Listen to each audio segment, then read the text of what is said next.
বর্তমানে artificial intelligence প্রযুক্তির কথা সবার মুখে মুখে। প্রযুক্তির এক বিস্ময় বলা চলে এআইকে, যা সামনের দিনগুলোতে মানব জীবনের অবিচ্ছেদ্য অংশে পরিণত হতে চলেছে।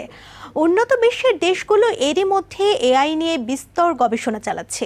এরই ধারাবাহিকতায় ডিজিটাল মার্কেটিংয়েও শুরু হয়েছে আর্টিফিশিয়াল ইন্টেলিজেন্সের ব্যবহার। আরও কিছুটা সময় দুনিয়ার হালচাল বুঝে নেবার পর্বটা পার করলেই ডিজিটাল মার্কেটিং নিয়ন্ত্রণ হবে পুরোপুরি আর্টিফিশিয়াল ইন্টেলিজেন্সের হাত দিয়ে। এর ফলে বহুদিন ধরে চলে আসা মার্কেটিংয়ের ধরনটাই বদলে যাবে। মার্কেটিংয়ের মূল কনসেপ্ট হলো প্রচারের মাধ্যমে পণ্যের বিক্রি বাড়ানো। এখানে গ্রাহকই সবচেয়ে গুরুত্বপূর্ণ উপাদান। পণ্য বিক্রির উদ্দেশ্যে গ্রাহকের মন বুঝতে পারাটা পণ্য বিক্রির সফলতা নির্ধারণ করে দেয়। তাই একজন গ্রাহককে চেনা এবং তার কাঙ্ক্ষিত সেবা তার দোরগোড়ায় পৌঁছে দিতে পারলেই একজন সেবাদাতা সফল হতে পারেন। বড় বড় কোম্পানিগুলো প্রতি বছর তাদের আয়ের উল্লেখযোগ্য একটি অংশ ব্যয় করে তাদের পণ্যের প্রসারের জন্য, কিন্তু অধিকাংশ ক্ষেত্রে তাদের প্রচার ফলপ্রসূ হয় না, ভুল গ্রাহকের কাছে ভুলভাবে প্রচারের জন্য। আর এমনটি ঘটে গ্রাহকের ব্যাপারে যথেষ্ট না জেনেই প্রচার করার কারণে। আর গ্রাহক পর্যায়ে পৌঁছানোর যে সীমাবদ্ধতা, এই বিষয়টি দূর করার ধারণা থেকেই মূলত ডিজিটাল মার্কেটিংয়ে আর্টিফিশিয়াল ইন্টেলিজেন্সের অভিষেক। প্রচুর পরিমাণ তথ্য মজুদ থাকায় এআই প্রযুক্তি হাজার হাজার গ্রাহকের রুচির ধরন অনুযায়ী তাদের কাছে সঠিক পণ্যের প্রচার করতে সক্ষম। এতে গ্রাহক পর্যায়ে সঠিক মাত্রার প্রচার যেমন সম্ভব হবে, তেমনি গ্রাহকের সন্তুষ্টি অর্জনেও সফল হবে এই প্রযুক্তি। কোম্পানিগুলো প্রচার এবং প্রসারের পেছনে যে ব্যয় করত তাও কমে আসবে বহুগুণ। সময় বাঁচিয়ে তারা গ্রাহকের আরও কাছাকাছি পৌঁছে যেতে পারবে নির্দিষ্ট সেবা নিয়ে। সেবার মান বেড়ে যাওয়ার ফলে প্রতিষ্ঠানগুলোর মাঝেও প্রতিযোগিতা তৈরি হবে গ্রাহক সেবা নিশ্চিতকরণে। এতে মূলত উভয় পক্ষই লাভবান হবে বলে মনে করেন অনেক প্রযুক্তিবিদ। ব্যবসার প্রসারে এআই এর ব্যবহার ইতোমধ্যে অনেক এগিয়েছে। এই যেমন এআই চ্যাটবটের কথাই ধরা যাক।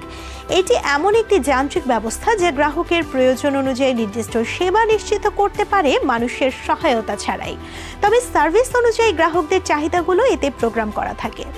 তাই গ্রাহক যদি কোনো অর্ডার করতে চায়, চ্যাটবট সেই অর্ডার গ্রহণ করে নেয় কিংবা কোনো প্রয়োজনীয় তথ্য দিয়েও গ্রাহককে সহায়তা করতে পারে। উদাহরণ হিসেবে স্টারবাকসের কথাই ধরা যাক। তাদের অর্ডার গ্রহণের জন্য আগে কর্মী নিয়োগ দিতে হতো, কিন্তু বর্তমানে তাদের অর্ডারের বড় একটি অংশ আসে চ্যাটবটের মাধ্যমে। তাদের চ্যাটবট সিঙ্গেল অর্ডার থেকে শুরু করে একই গ্রাহকের ভিন্ন ভিন্ন অর্ডার গ্রহণে সক্ষম। এতে স্টারবাকস এবং গ্রাহক দুপক্ষেরই সময় সাশ্রয় হচ্ছে। অনলাইনে পণ্য বিক্রি। বর্তমানে অনলাইনে পণ্য ক্রয়ের ব্যাপকতা অন্য যে কোনো সময়ের চেয়ে বেশি।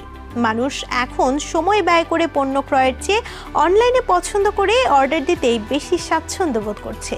এর বড় একটি কারণ কোম্পানিগুলো তাদের ওয়েবসাইটকে আকর্ষণীয় আর গ্রাহকের জন্য সহজ করে তৈরি করছে। একটি সাইটেই গ্রাহক তার প্রয়োজনীয় সবকিছু পেয়ে যাচ্ছে।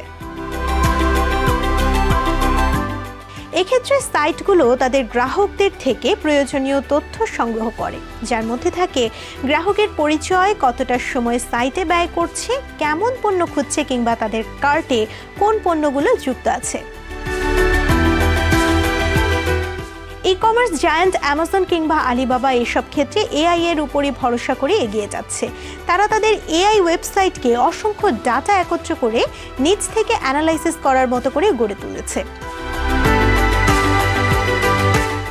Website builder. ইউজার এক্সপিরিয়েন্স বাড়াতে ওয়েবসাইট নির্মাতারা দিন রাত কাজ করে যাচ্ছেন যেন তাদের গ্রাহকরা ফিরে না যান।